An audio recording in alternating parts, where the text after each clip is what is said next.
Well, good afternoon or good morning, depending on where you're joining us from today. It is 3 p.m. here in the UK and it's 10 a.m. Eastern time, and you're all most welcome to join us here at 0 Days Live. Hello there, everybody. Welcome to Thursday, and we are on show number 31 of our 40 live shows. Don't know where the time's gone. In a few moments, we're going to be welcoming Sam Parsons, Cyber Protect, Prepare and Prevent Officer from Southwest Region Cybercrime Unit. But before that, tomorrow is, of course, our Fun Friday edition, where we will be embracing National Chocolate Chip Cookie and Pizza Party Day with esteemed journalist Dan Swinhoe from CSO Magazine. So please tune in then. Hello, everybody. Hope you are well. I'm Stuart Reed, and I'm with Nominet, focused on cyber solutions. And as usual, I'm in the chair today, as with every other day, to welcome our special guests onto our live shows. And just a quick reminder about Nominet. We are primarily responsible for managing the .uk domain space, which we've been doing now for over 23 years, and have something in the order of 15 million domains currently under management. And building on this strong heritage of understanding the domain name system and the importance for network connectivity, we also provide cybersecurity solutions to protect both government and enterprise networks worldwide from cyber attacks, including providing service to the UK government's National Cybersecurity Centre. And at Nominet, ensuring people are able to be connected, included and secure is at the heart of what we do. And those messages are probably more important right now than perhaps ever before. And given that a lot of the physical interactions and meetings and one-to-ones are being put on pause right now, we wanted to bring you an interactive show to bridge the gap that's potentially left behind by some of those activities and bring you 0 Days Live. And this is for really everybody that's got an interest in or is from within the cybersecurity community. Now, I am, of course, joined both front of house and behind the scenes here with a highly capable team, making sure everything runs just the way it should, albeit remotely. And I do want to make actually a special mention today to those that are behind the scenes. Of course, regulars to the show will know Steve and Kerry, but behind the scenes, we have Jason, Lucy, Lizzie and Lindsay. And whilst you don't see them, they are here each and every day of our live shows and doing an excellent job for us too. So thank you very much for your work and efforts. As always, we do ask a burning question on this show. This week's burning question is, what have you done differently in lockdown that you want to continue afterwards? So please do let us know by typing in your console on the right-hand side of your screen. Now, for me, giving a bit of thought to this for today, and I think we're seeing that we're becoming a little bit more considerate in sharing with each other. For example, on my permitted exercise routes with my children, I often pass a number of houses where people at the end of their driveways are offering things for free, like toys that they no longer need. I actually think that's quite a nice gesture, and it kind of picks up on yesterday's point about being less wasteful. So it's quite nice to see people are considering other people with some of their stuff as well. Steve, tell us, what do you want to see post-lockdown? Yeah, so I was thinking about this. I think mine for today is people staying at home and isolating when they're sick.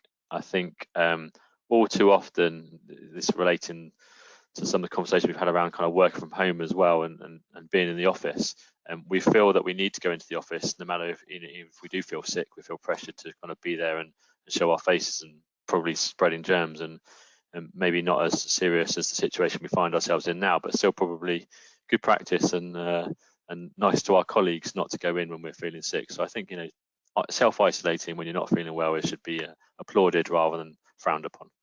Yeah, I agree with that actually, Steve. And I think it's all too easy for us to give ourselves a bit of a hard time when we're not feeling particularly well, thinking that we must go in for the benefit of everyone else, when actually we're potentially making things a bit more miserable for everyone. So I think you're absolutely right. Kind of really checking in with ourselves and seeing whether we should be going in if we're not feeling particularly well is actually a real positive step forward. So really good. Thank you, Steve.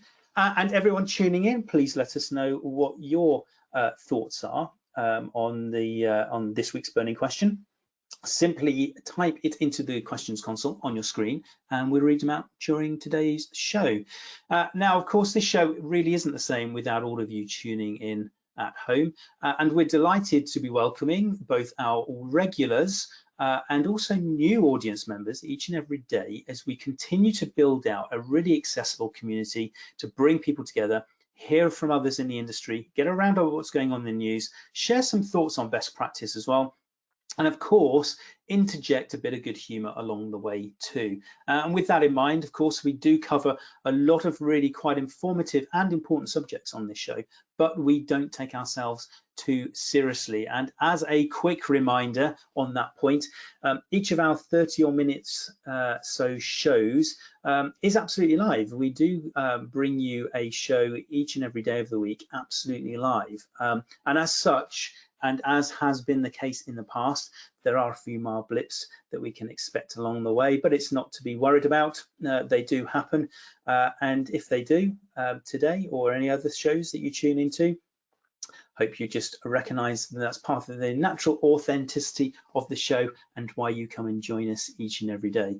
And also, just a quick reminder that whilst we are live, of course, if you're not able to join us for whatever reason, we're here on demand for your convenience too. So please do check us out at nomnetcyber.com/0dayslive, where you can pick up each and every episode that we've had in the series so far. And again, mentioned it before, mention it again, please do get involved. If during today's show or any of the live shows you want to ask a question, give us a comment, please do so using the console on your screen, and Kerry will read them out during the webcast. And speaking of Kerry, good afternoon, how are you today? Hi Stuart, I'm good, thank you. Jolly good. Looking very summery there today as well to reflect the weather, which is nice. What have you done differently in lockdown that you want to continue? So I did actually choose not to say this on the show yesterday, as we had a psychologist joining us.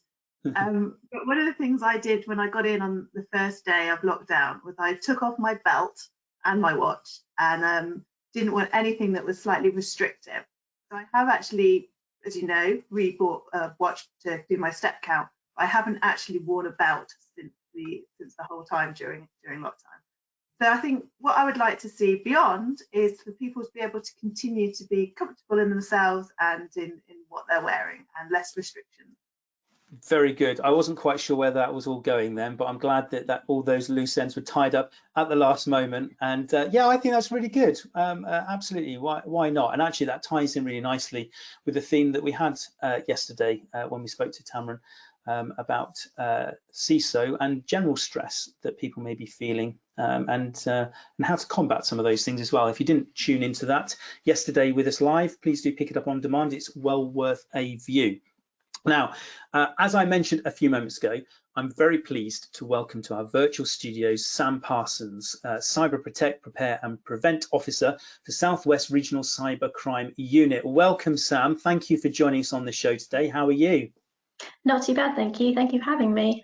You're very welcome. Very excited to learn more about it all today. So thank you for joining us. But before we get into it in more detail, of course, as regular viewers will know, and as you've heard just now, we do ask a very important burning question each and every week that we're on our live shows. So be quite keen to understand from you, what have you done differently in lockdown that you would like to continue afterwards?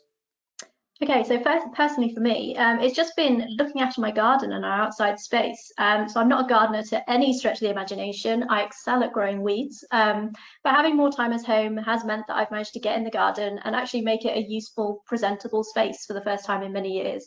I'd like to try and keep it that way even after lockdown ends. Excellent. I think that's a really good idea. Yeah, I concur with that. I've not quite so much the gardening, but some of those kind of fiddly DIY jobs, that list is getting smaller now. And I think that I want to take the opportunity to kind of get on top of that list so that it doesn't become a big mammoth list earlier. So I've just given 2 for the price of 1 there, I've realized. Thank you for that, Sam. Obviously, we brought you on here to learn a bit more about things from your perspective. So for the benefit of everybody tuning in, would you be able to give us a bit of a brief introduction to yourself and also what the RCCU does? Absolutely. So firstly, the Southwest Regional Cybercrime Unit, or the SWRCCU, is part of the Southwest Regional Organised Crime Unit, or SWROCU, who are a regional level of policing who were established in 2011 to identify, dismantle and disrupt organised criminal groups impacting people in the Southwest. There are ROCUs across the country, so wherever you are in the UK, we are working to tackle organised crime in your area. The Southwest Cybercrime Unit was established in 2013 to investigate cyber-dependent crimes impacting organisations in the Southwest. So these are crimes which could only impact computers and networks, so things like ransomware, DDoS attacks and viruses. My role as a cyber protect officer is twofold. Firstly, I help to support those organisations who have been a victim of cybercrime. And then secondly, I have a proactive role which involves informing organisations about the threat of cybercrime and the simple, effective steps they can take to protect themselves. Excellent. And you touched on a few themes there that we've covered in a lot of shows that we've done previously as well. So, which is probably no surprise. I noticed that we picked up on ransomware, which is something we actually spoke about yesterday as part of the news. So how is it that you guys, or how are you guys re-tackling cybercrime? So we tackle cybercrime using the 4 Ps, which are the same 4 Ps used in counterterrorism, but they've been slightly altered to fit with the cybercrime model. Firstly, we have protect, which I've just explained, the proactive role of helping organisations and individuals to protect themselves from cybercrime. This is generally done via free presentations, workshops, newsletters and online content. Prepare is where we talk to organisations about ensuring that they're prepared in case they're hit by a cyber attack. So we talk about the importance of having a business continuity plan and staff knowing what the response is, not just to be able to recover, but also thinking about things like the public messaging and talking to your own customers. The 3rd P is prevent, which is a strand that works with identified individuals who may have the skills to be able to commit cybercrimes, and we show them some positive pathways where they can develop their skills and pursue good careers in cybersecurity rather than committing cybercrime. And then finally, we have pursue, which is where we investigate those cybercrimes impacting organisations, find the perpetrator and bring them to justice. As cybercrime is very rarely a local issue, we often work with other ROCUs across the country, the NCA, the National Crime Agency, and international law enforcement, such as Europol and the FBI, to catch the criminals. And also, as well as those agencies that you mentioned, clearly, and a couple of times we've mentioned this on the show, of course, is the NCSC, the National Cybersecurity Centre. How do you, or do you, in fact, from a regional or local policing perspective, engage with the NCSC? Okay, so there are 3 levels of law enforcement. You've got the 4 cybercrime units, the ROCUs and the National Crime Agency, and we are all supported by the NCSC as the National Technical Authority for Cyber in the UK. We all use the same 4P structure, and we all work to the National Cybersecurity Strategy as well. So firstly, local law enforcement have small cybercrime units, and they tackle cyber-enabled and low-impact cyber-dependent crimes. And then you have the ROCUs who deal with the higher-impact cyber-dependent crime. And we work closely with the local crime units, and we both support each other as and when needed. Then you have the NCA, who look at cybercrime on the national level and also deal with cyber attacks on critical national infrastructure. And then finally, we have the NCSC at the top of our pyramid, and they provide all the advice that the Protect Network give out, as well as coordinating all of those other tiers as well. So we work really closely together on all 4 levels. Okay, so it's a real combined effort. And we at Nominet, as I said at the top of the show, actually, we work really closely with NCSC. We provide them some service as part of their wider strategy. And actually, I think Steve, who usually pops up and joins us as part of these discussions. There you are, Steve. Good afternoon again. Steve, you've crossed paths with Sam before, haven't you? It sounds a bit ominous. Is that some of the same initiatives that you've been working on as part of your dealings with NCSC?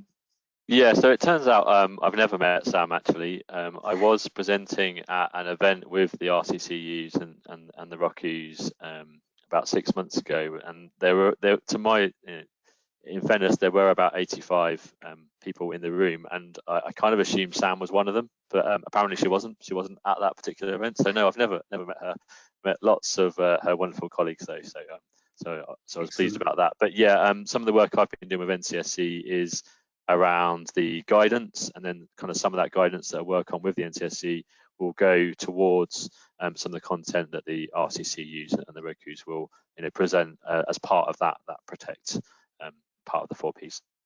Okay, excellent. It's good to see that all of that kind of moves in the same direction, and it's kind of a joined up effort. So Sam, yeah, how does the Cyber Protect network help and support organizations? So we have a number of ways in which we help and support organisations and individuals.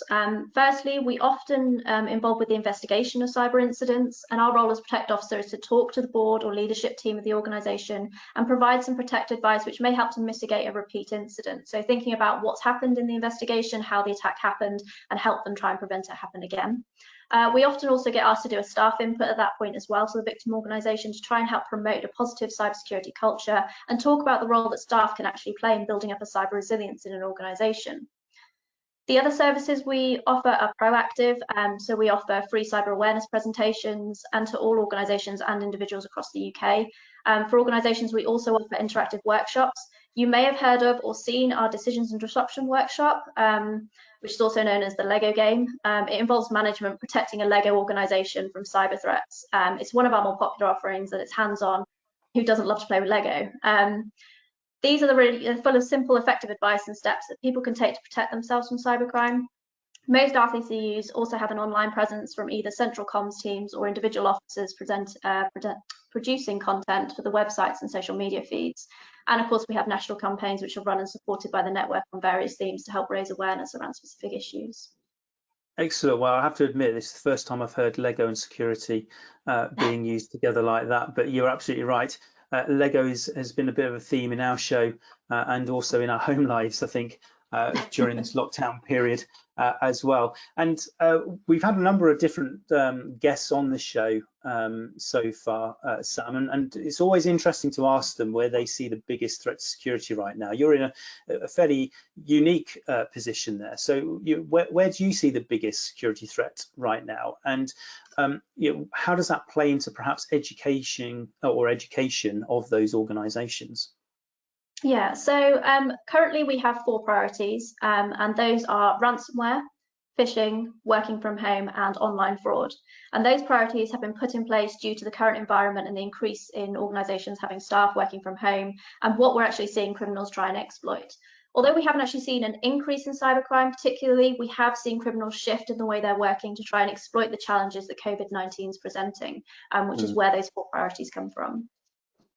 Excellent. And yeah, you're absolutely right. It's the kind of really quite unique times we're finding ourselves in now. I think it's really having a kind of a giving everyone a different perspective of what they should be looking out for, and indeed where some of the vulnerabilities are. And I can see that Steve is nodding violently in agreement, which is probably because he wants me to finish what I'm saying so he can ask his questions. Am I right, Steve? Yeah, I also want to say that the Lego game is great. I think it was one of my first introductions to the Thames Valley Roku team, and they play that game with me and some of my colleagues, and it's a great game that combines the kind of seriousness of cybercrime with a bit of fun as well. Yeah, I was a bit ashamed of my score though, so I'd love to have another go sometime. See if I can beat it. But yeah, my question was, what do you think is the biggest security challenge that organisations are facing right now with the current crisis that's going on? I'd probably say, and this maintains outside the current climate actually, is just creating that strong positive cybersecurity culture throughout an organisation. Trying to get the whole organisation, from the board to every single employee, to understand the importance of cybersecurity and why they need to take it seriously is really difficult. You're only as strong as your weakest link, and if you have one person in an organisation who doesn't have a strong password, for example, that's what the criminals are going to try and exploit.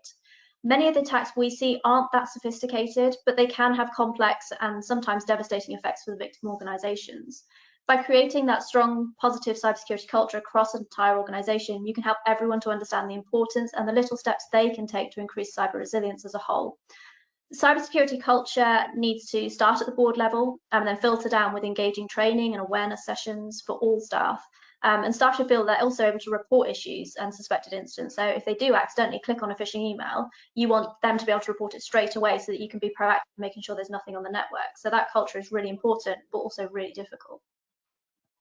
And do you have any key messages or tips to encourage a stronger security posture for organisations? I guess you kind of mentioned one there around culture and communication, but are there any other kind of key tips that you'd give them?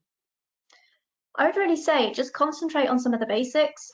You can have the best technology, but the criminals will always try the easy options first. So by getting the basics right, you can prevent those really easy attacks from happening.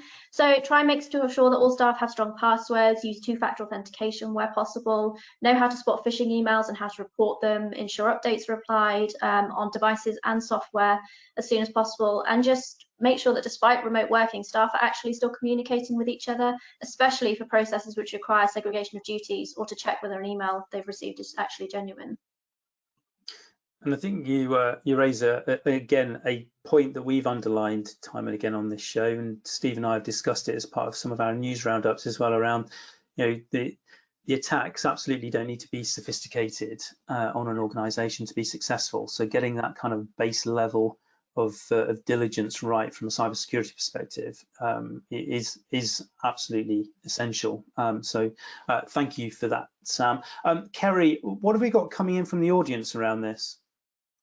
Yeah, we've got some great questions coming in. So Sam, one in from Fraser. What do you find most interesting about working for the RCCU? Most interesting? The people you meet, the organisations you go into, and every day is completely different. You never know, who you're going to meet, what sort of organisation you're going to speak to today. In my proactive role, I'm out talking to people every day, and it's just really interesting seeing what all these companies are coming up with, the innovation that's being done in the UK as well. And then obviously getting a frontline look at cybercrime and what the threat picture is really interesting. Brilliant. And then Jack's asked about the Lego workshop. He said, who's that for? How do you get involved?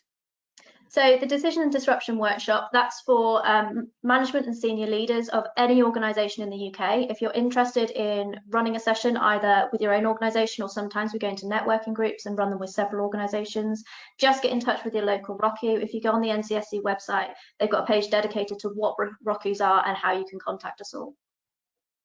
Great, thank you. And then, so when you go into an organisation to educate about security, what do you find most surprising about how they view security? So that's coming from Laura. Probably, and I still hear this on a regular basis, is the board saying cybersecurity isn't my problem, it's all for IT, it's nothing to do with me. And as I've already outlined, everyone in an organisation needs to have some responsibility for cybersecurity. However, it needs to start at the board, and they need to understand why cybersecurity is important in their organisation, what they have that needs protecting, and the risks involved if they don't protect it. The board doesn't need to be technologically savvy, they just need to have an awareness, have cybersecurity constantly on their agenda, and have regular conversations with the department implementing their cybersecurity. And it's the same for those small organisations who may have an external provider. The board still needs to know what they're protecting and the right questions to ask that provider. Great, and then finally we just had one in from Justin. He's saying people are often seen as the biggest risk within an organisation. What do you think companies can do more of around staff engagement? So they need to obviously have staff training and staff awareness in there. We like to flip that on its head. People can be the biggest weakness in cybersecurity, but actually if you engage with them and leverage the education, then they can be your strongest point in cybersecurity, because they're the people getting the emails and actually engaging with technology day to day. So make sure that you do regular training and awareness sessions, but make them engaging. No one likes death by PowerPoint, so find engaging ways of doing that, whether that's bringing a RCCU in to talk about the latest threats we've seen, some case studies and things like that, or whether you have a more engaging package which includes quizzes or something, rather than just putting slides out there or regular newsletters that no one's going to read. Brilliant. Thank you, Sam. Excellent. Well, it's been a fascinating discussion, Sam. I appreciate you coming in to join us there. Before we round up and close the show today, is there any final takeaways that you'd like to impart into our audience?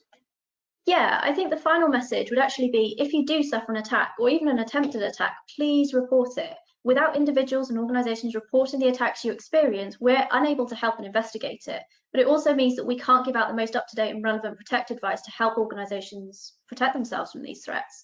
So if you are an organisation experiencing a live cyber incident, for example, a ransomware or a DDoS attack, then you can call Action Fraud on their 24/7 hotline on 0300 123 2040. Or if you're an individual or an organisation experiencing an attack that's not live, you can report it via their online portal on their website. Many of you might have also heard that the NCSC released a new phishing reporting platform called the Suspicious Email Reporting Service a few weeks ago. And that's simply you just forward what you suspect to be a phishing email to report@phishing.gov.uk, and they do everything else. Excellent, good advice. Really appreciate you coming in today to share that and give us your insights as well. So thank you very much, Sam Parsons. Now, everybody, it is towards the end of the show now, but of course, before we leave, we do need to go back to Kerry to give a quick wrap up of what's going on in the news. What's going on, Kerry? Yeah, thank you. So Info Security Magazine reports that a new cyber espionage campaign called Ramsey has been unearthed. The framework appears to have been designed to exfiltrate sensitive documents from air-gapped systems. Investigators found that cybersecurity at Amsterdam Airport is inadequate. Computer Weekly provides detail on the level of security tests, the IT systems in place, and other security considerations. And then finally, there's an interesting article in the Times looking at how the legal industry is dealing with cybersecurity following high-profile incidents such as the Panama and Paradise Papers. Thank you very much, Kerry. Again, a good old mix of news reports there today, and one of the things that we've touched on this show before quite a lot of times, but probably not in the last week or so, is around critical national infrastructure. Schiphol Airport is critical, is an example of critical transport systems. So it is crucial that they are looking to maintain good cybersecurity practices without risk of leaving themselves exposed, as they are critical to the transportation system, not just in their own country, but also worldwide as well. Also interesting, the legal aspect as well. We've actually got somebody coming in who's a cyber lawyer on our show next week, who's going to be focusing or discussing rather the legal industry. So it's going to be interesting to hear their perspectives on what's developing in the news as well. Steve, what are your takes on today? Yeah, I mean, I think there's, we keep coming back to this common theme about getting the basics right, and I think that example of Schiphol Airport in Amsterdam is a good example of that, where you've got lots of connected devices in the airport, and it only takes one area, one set of devices, one part of the network to become compromised to kind of put the rest at risk. So getting the basics right, not just on the critical elements of your network, but on your whole network are really important. Yeah, I totally agree. It helps underline that point. Again, the basics, really important to get those right, because it's those that can really be the weakest link of vulnerability into any organization. So yeah, good points, well made. So that is it for today. Thank you very much to our special guest of the day, Sam Parsons, Cyber Protect, Prepare and Prevent Officer for the Southwest Regional Cyber Crime Unit. Everybody here front of house and also behind the scenes at Zero Days Live, and of course to all of you for tuning in. Now tomorrow, of course, is the end of the week. It is our Fun Friday edition, and we're going to be celebrating National Cookie and Pizza Party Day with Dan Swinhoe. So do join us then. Until then, do have an excellent rest of the day and see you again soon. Goodbye.